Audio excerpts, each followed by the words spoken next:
Novak Djokovic and Carlos Alcaraz only met for the first time at last year's Madrid Open, but it has become a real rivalry in recent months with silverware on the line. Carlos Alcaraz versus Novak Djokovic has quickly become the preeminent rivalry in tennis this year after their Wimbledon epic and last month's Cincinnati Open rematch. The tennis world fully expects the pair to meet again in the US Open final. However, 12 months ago, there was no such dynamic between them. Watching from afar as his vaccination status made him ineligible to be any closer to last year's US Open, Djokovic saw a new challenger come to the fore as Alcaraz won at Arthur Ashe Stadium while still a teenager. That was not the only title he left New York with, as the victory was enough for the Spaniard to ascend to world number 1 for the first time. However, three-time champion Djokovic took the demotion to second best in his stride. He was quick to offer his congratulations to Alcaraz on social media in a sign of respect from afar. Enhorabuena Carlos, a post on Djokovic's Instagram stories read, "Congratulation him in the champion's native tongue.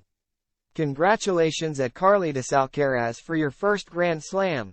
Amazing performance." At that stage, the two players at opposite ends of their careers were opponents out on the court only once before. That came during May's Madrid Open, days after Alcaraz's 19th birthday, when the team took down Djokovic on clay in the semifinals 6-7, 5, 7-5, 7-6, 5. They would have to wait over 12 months until meeting again. The rematch came on the same surface at the French Open and at the same stage, with a place in the final at stake. This time, the veteran would win out en route to a second straight slam of the season. Over 5 sets this time, Djokovic prevailed 6-3, 5-7, 6-1, 6-1. Unlike last year, Alcaraz would only have to wait a little over a month before getting his opportunity to exact revenge.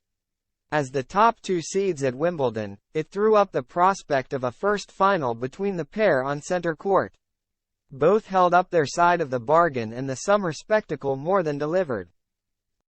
After wilting late at Roland Garros, the top seed showed remarkable character to come from behind and triumph on grass 1-6, 7-6, 6, 6-1, 3-6, 6-4. Another 4 weeks later, they again stood in each other's way at the Cincinnati Open. On hard courts, Djokovic outlasted his opponent 5-7, 7-6, 7, 7-6, 4. After their latest contest, they paid tribute to each other's efforts. "It's amazing sharing the court with you, playing you, learning from you," Alcaraz admitted between fighting back the tears. "This match was really close, but I learned a lot from a champion like you, so congratulations to you and your team." Crazy, was how Djokovic described it. "Honestly, I don't know what else I can say. Tough to describe. Definitely one of the toughest matches I've ever played in my life, regardless of what tournament, what category, what player." With the series tied 2-2. Arthur Ashe Stadium is beckoning. Settling the scores, for now, in this year's final is everyone's expectation. When Djokovic congratulated Alcaraz on his US Open triumph last year, he probably couldn't have predicted quite how their rivalry would develop. 12 months later, his battle with the Spaniard is the full focus of Flushing Meadows.